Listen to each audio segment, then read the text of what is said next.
Hai, Assalamualaikum adik-adik kelas 2. Pada video kali ini kita akan belajar tema 4, subtema 2, pembelajaran 3. Dayu dan teman-teman belajar tentang ruang kelas yang tidak bersih. Mari membaca teks percakapan guru, Dayu, dan teman-teman berikut. Ibu guru bertanya, "Tahukah anak-anak ibu bagaimana kelas yang tidak bersih?" Dayu menjawab, "Tahu Bu, kelas yang tidak bersih banyak sampah yang berserakan Bu." Kemudian Beni juga menjawab, "Benar Bu, kelas yang tidak bersih juga banyak kuman Bu." Bagus anak-anak ibu, sampah harus dibersihkan. Kemudian dipisahkan. Ada sampah basah dan sampah kering. Kita harus selalu menjaga kebersihan ya nak. Jelas ibu guru. Jadi apa isi percakapan guru, Dayu dan teman-teman? Iya, ciri-ciri kelas yang tidak bersih. Bagaimana ciri-ciri kelas yang tidak bersih? Banyak sampah yang berserakan dan juga banyak kuman. Bagaimana pendapatmu tentang isi percakapan guru, Dayu, dan teman-teman? Bagus ya, karena mengingatkan kita untuk selalu menjaga kebersihan. Apa yang harus kamu lakukan jika melihat kelas kotor? Tentu saja segera membersihkannya. Bagaimana sikapmu jika melihat teman membuang sampah di ruang kelas? Menegurnya dan memintanya membuang sampah di tempat sampah. Sekarang isilah teka-teki silang berikut dengan benar. Nah, coba kita lihat ya. 1. Mendatar. Binatang amat kecil yang menyebabkan penyakit. Apa ayo? Amat kecil ya? Iya, kuman. Kemudian 1 menurun, tidak mengandung air. Kira-kira apa yang berawalan K? Iya, kering. Kemudian 2 menurun, mengandung air. Kebalikan dari kering, pintar, basah. Mari membaca teks berikut dengan lafal dan intonasi yang tepat. Kelas yang tidak bersih menjadi sarang penyakit. Kelas yang tidak bersih akan menjadi sarang penyakit. Debu dan sampah mengandung kuman. Kelas juga akan menjadi sarang nyamuk. Penghuni kelas akan terserang macam-macam penyakit. Misalnya batuk, flu, dan demam berdarah. Menjaga kebersihan kelas menjadi tanggung jawab bersama. Guru dan siswa harus sama-sama menjaganya. Jika ada yang membuang sampah sembarangan, harus segera diingatkan. Dengan sikap seperti itu, kebersihan kelas akan terjaga. Penyakit pun tidak akan bersarang. Jadi informasi apa yang kamu peroleh dari teks tersebut? Iya, kelas yang tidak bersih menjadi sarang penyakit. Coba amatilah gambar berikut dengan teliti. Apa isi gambar yang kamu amati? Apa yang kamu lakukan jika melihat kelasmu seperti pada gambar? Tuliskan tentang kelas yang tidak bersih berdasarkan pengamatanmu. Kelas yang tidak bersih. Lantai, jendela, dan dinding terlihat kotor dan berdebu. Semua perabotan kelas pun tidak tertata dengan baik. Banyak sampah yang berserakan. Kelas yang tidak bersih akan menjadi sarang penyakit. Menjaga kebersihan kelas menjadi tanggung jawab bersama. Guru dan siswa harus sama-sama menjaganya. Kelas yang tidak bersih harus dibersihkan. Kelas harus disapu agar tidak ada debu yang menempel.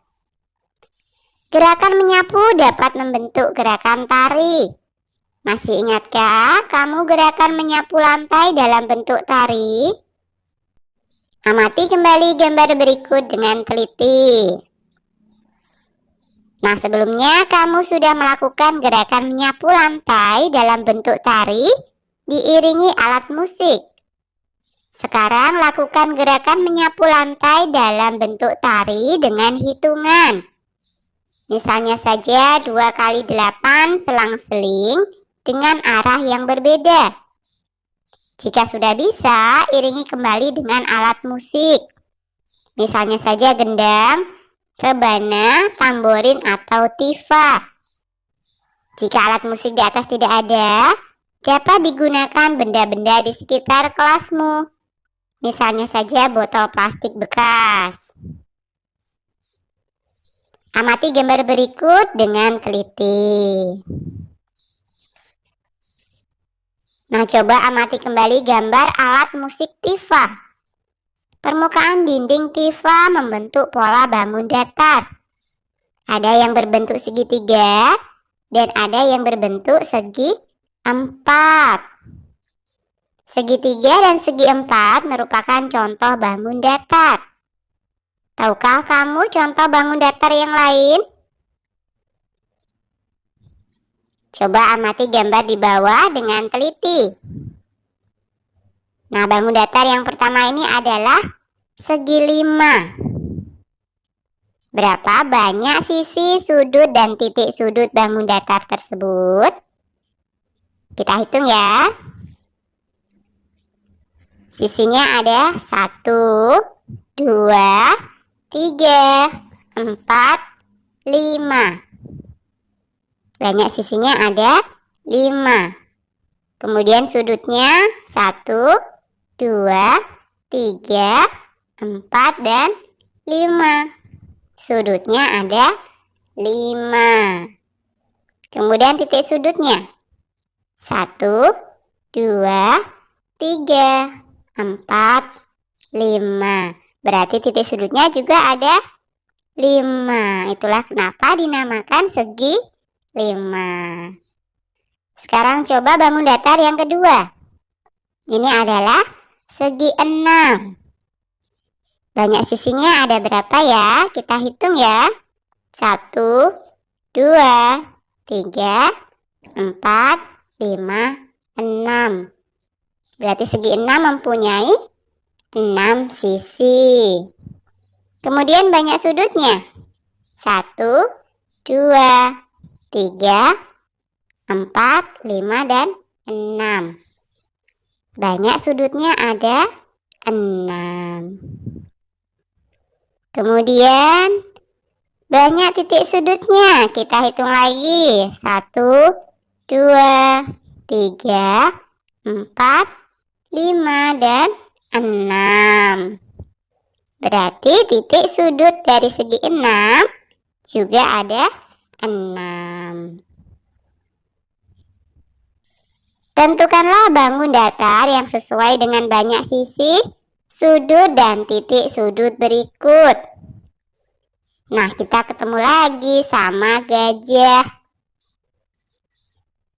Gajah yang pertama, dia hanya ingin bangun datar yang mempunyai banyak sisi 5, banyak sudut 5, dan banyak titik sudut 5. Nah, gajah yang kedua, dia hanya ingin bangun datar yang mempunyai banyak sisi 6, banyak sudut 6, dan banyak titik sudut 6. Nah, sekarang kita coba perhatikan bangun datar A ya. Ini kira-kira kita berikan ke gajah yang pertama atau gajah yang kedua? Coba kalian hitung sisinya ada berapa? Iya, banyak sisinya ada 5. Berarti kita berikan pada gajah yang pertama atau gajah yang kedua? Iya, pintar. Kita berikan pada gajah yang pertama. Kemudian bangun datar yang B. Banyak sisinya ada berapa ya? Ada yang bisa menghitungnya? Pintar, ada 6. Jadi kita berikan pada gajah yang kedua. Oke, kita lanjut bangun datar yang C. Ayo, ada berapa jumlah sisinya? Iya, ada 5. Jadi kita berikan kepada gajah yang pertama. Kemudian bangun datar yang D. Iya, sisinya juga ada 5. Jadi kita berikan kepada gajah yang pertama. Kemudian bangun yang terakhir. Bangun datar E. Ada berapa jumlah sisinya? Pintar, ada 6. Jadi kita berikan kepada gajah yang kedua. Nah, untuk meningkatkan pemahamanmu, coba kelompokkan bangun-bangun datar berikut. Kelompokkan sesuai dengan banyak sisi, sudut, dan titik sudutnya. Gambar yang pertama, berapa banyak sisinya? Iya, ada 5. Berarti kita masukkan ke bangun datar yang berbentuk segi 5. Kemudian gambar yang kedua, ada berapa banyak sisinya? Iya, ada 5 juga ya. Jadi kita masukkan ke bangun datar yang berbentuk segi 5. Kemudian gambar yang ketiga, ini ada 6 sisi ya. Berarti kita masukkan ke bangun datar yang berbentuk segi 6. Kemudian bangun datar yang keempat, berapa banyak sisinya? Ayo, siapa yang bisa? Iya, ada 6. Kita masukkan ke bangun datar yang berbentuk segi 6. Kemudian yang terakhir, bangun datar nomor 5. Ini ada berapa ya sisinya? Ada 5. Berarti kita masukkan ke bangun datar yang berbentuk segi 5. Oke, sampai di sini dulu video kali ini ya. Sampai jumpa di video berikutnya.